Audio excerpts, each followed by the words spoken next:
everyone. I hope you all are doing fine and are taking care of yourselves. My name is Kanika Tandon and I'm here with the video of Class 7 English Grammar.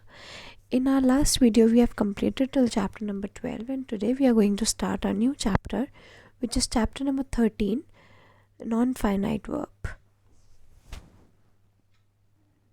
Starting our today's video, chapter number 13, which is Nonfinite Verb. A non-finite verb is actually a verb by which we cannot understand whether which tense they are talking about, what type of a person they are talking about, or what number they are talking about. So basically, whenever we are reading a non-finite verb, we have to understand that this verb does not tell us any tense, person, or any number. These non-finite verbs are divided into three parts, which is infinitives, participles, and gerunds. They are kind of similar to each other, however, but they are different. And in this whole chapter, we are going to understand how they are different from each other. This chapter is a little bit complex and is very, very similar. So I request all of you to please be with me in the whole explanation part. So here the kinds of non-finite verbs are infinitives, participles, and gerunds. In infinitives, we always use the form as to go. In these infinitives, there is no ing form in the verb. While in participles and gerunds, the verb is in ing form. Alright, so infinitives is actually very easy to understand, but participles and gerunds are very connected to each other. They are kind of similar. So let us read the examples. I want to go there. In this sentence, to go is a non-finite verb.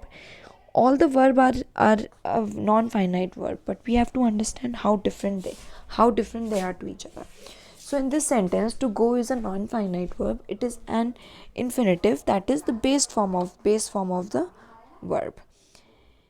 Alright, here infinitives is easy to understand because it is preceded by to and it is in go form. I mean to plus verb form. Next is hearing the noise, the boy woke up. In this sentence, hearing is a non-finite verb and it is a participle. He is fond of playing football. In this sentence, playing is a non-finite verb. In fact, it is a gerund. Now it is going to be difficult for you to understand how hearing and playing are both different when they are the verb in ing form. We will understand it when we'll understand them one by one. So first let us study what are infinitives.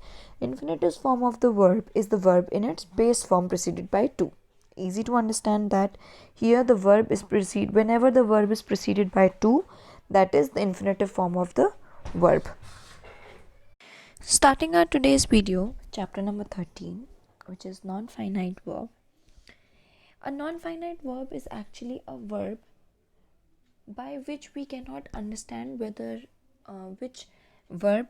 which tense they are talking about, what type of a person they are talking about, or what number they are talking about. So basically, whenever we are reading a non-finite verb, we have to understand that this verb does not tell us any tense, person, or any number. These non-finite verbs are divided into three parts, which is infinitives, participles, and gerunds. They are kind of similar to each other, however, but they are different. And in this whole chapter, we are going to understand how they are different from each other. This chapter is a little bit complex and is very, very similar. So I request all of you to please be with me in the whole explanation part. So here the kinds of non-finite verbs are infinitives, participles, and gerunds. In infinitives, we always use the form as to go. In these infinitives, there is no ing form in the verb. while in participles and gerunds the verb is in ing form. Alright, so infinitives is actually very easy to understand, but participles and gerunds are very connected to each other. They are kind of similar. So let us read the examples. I want to go there. In this sentence, to go is a non-finite verb. All the verb are a non-finite verb, but we have to understand how different they are to each other. So in this sentence, to go is a non-finite verb. It is an infinitive, that is the base form of the verb. Alright, here infinitives is easy to understand because it is preceded by to, and it is in go form. I mean to plus verb form. Next is hearing the noise, the boy woke up. In this sentence, hearing is a non-finite verb and it is a participle. He is fond of playing football. In this sentence, playing is a non-finite verb. In fact, it is a gerund. Now it is going to be difficult for you to understand how hearing and playing are both different when they are the verb in ing form. We will understand it when we'll understand them one by one. So first we are going to understand the infinitives. So the infinitive form of the verb is the verb in its base form preceded by to. We have already studied that in infinitive form we use the verb in its base form, the first form, and it is preceded by to, which means it will have to before the word. She likes to read storybooks. They wish to go home. Now some uses of infinitives. It can be used as a subject, right? And it can be used as the object. It can be used as the object of a preposition. It can be used as the infinitives as adverb, and then infinitive as the complement. All right. Now we are going to go back to the page. In this, first is they have used the infinitive as a subject. So here, to dance was her passion, or to err is human. Next is they are using the same as an object. Girls love to dance. They like to play chess. Next, they are using as the object of a preposition. So what is the preposition here? He had no choice except to run away. So the preposition is except, and the object to the preposition is to run away, which is the infinitives. Next is as adverb.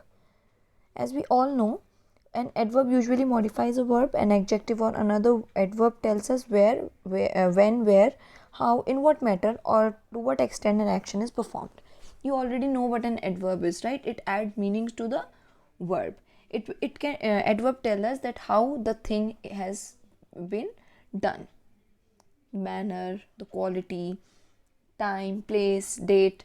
These all things are told by these all things are known to us by adverb. We'll study that in the next chapter. So here infinitives are used as adverb. The officer returned to help. Why? We eat to live.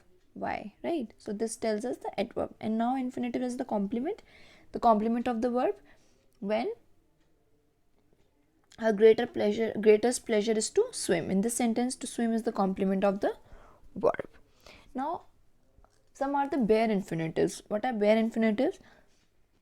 These are certain infinitives which are used only as the base form of the verb and are preceded by to.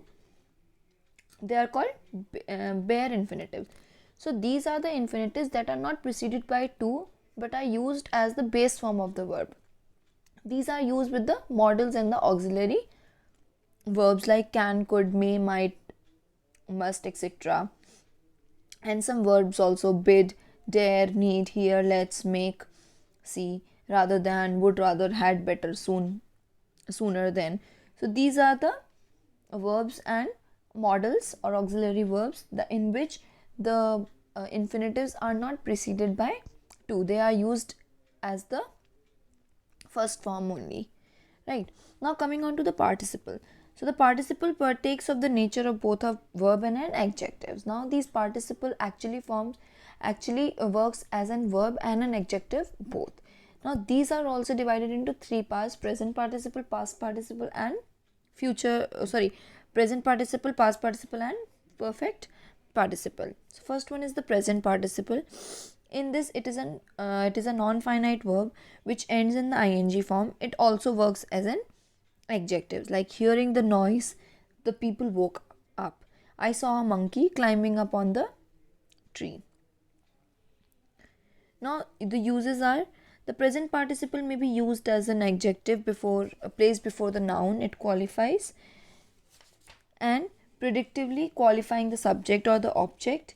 An adjective phrase generally put out the noun it qualifies and to express an earlier action or one of the actions of the same subject. Right. So these are the 4 rules in which the use of present participle is done. Now the past participle, it always usually ends with ed, d, t, en or n.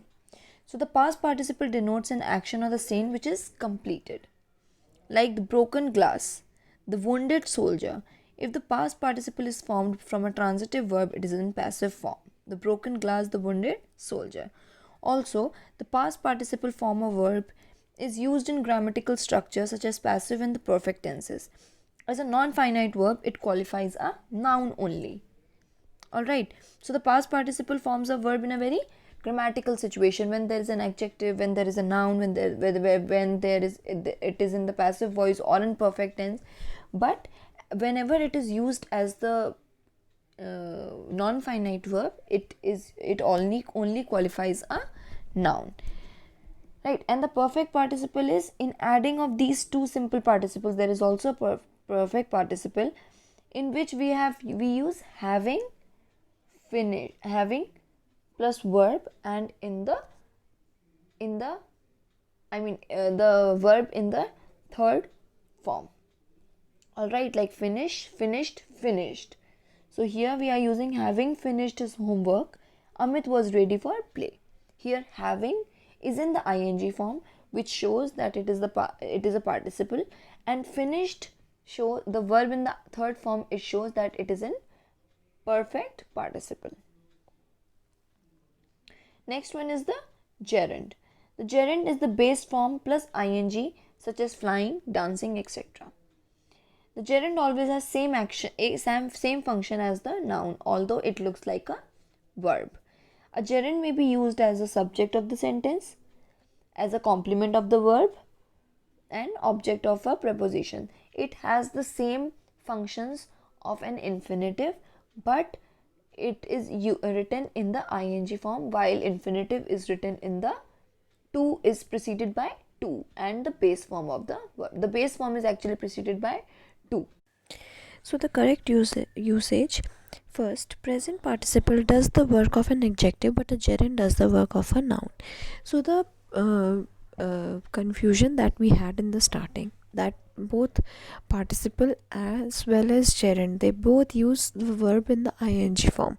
But how do we actually differentiate what is the participle and what is the gerund? So to clear the confusion that we had, they have given that the present participle does the work of an adjective, but the gerund does the work of a noun. So whenever we are using the verb in a sentence, if the verb is used as a noun, it is gerund, and if it is used as an adjective, it is participle.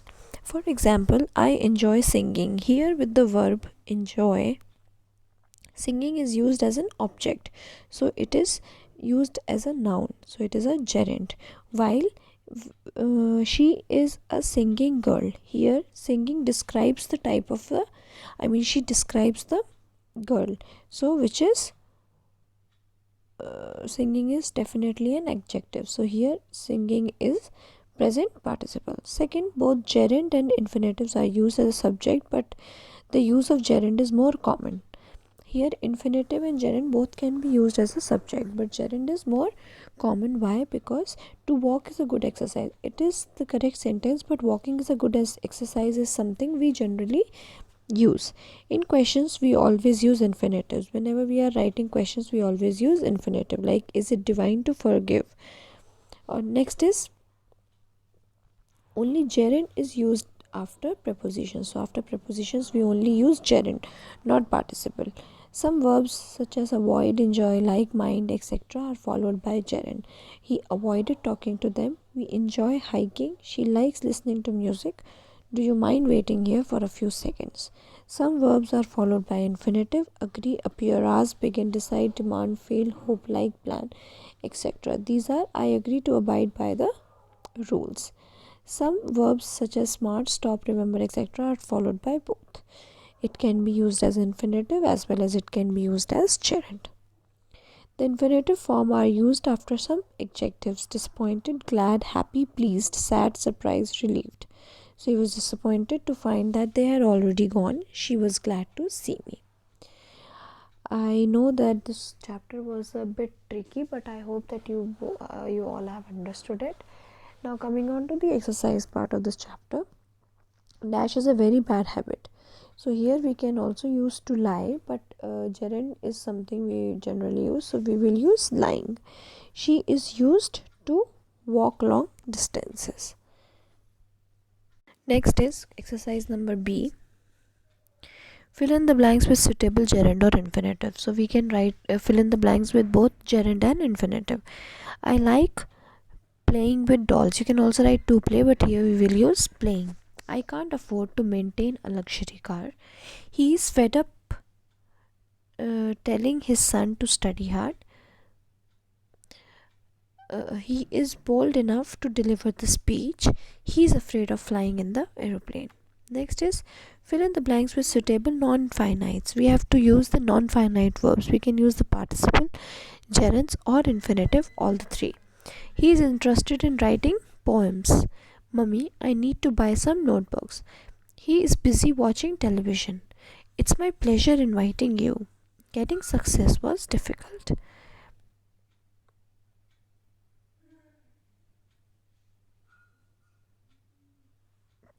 Next is rewrite the following sentences using infinitives. Here we have to write infinitive. We have to use infinitive verbs. I mean infinitives. I have met you. I am very happy. So I am very happy to meet you. She does not know how she can solve the sum. She does not know how to solve the sum. She accepted your mistake. Sorry, you accepted your mistake publicly. It is your greatness. So it is your greatness to accept your mistake publicly. She wants that you should start taking competitive exams. So here she wants you to start taking competitive exams.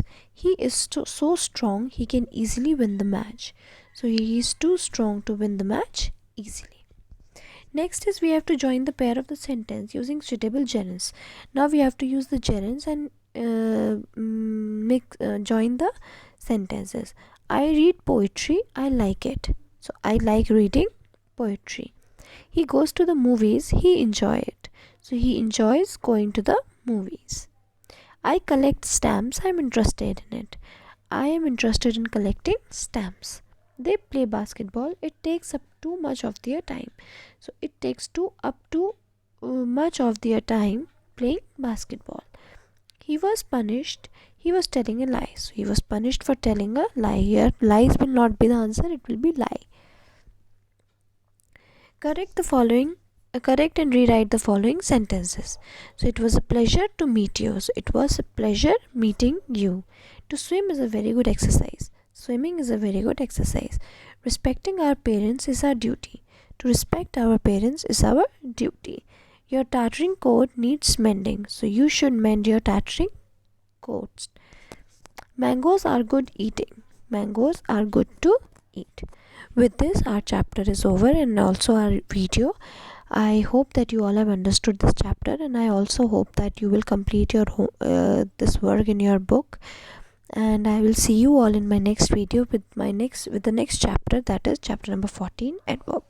So I'll see you all in my next video. Till then, take care and keep studying. Thank you.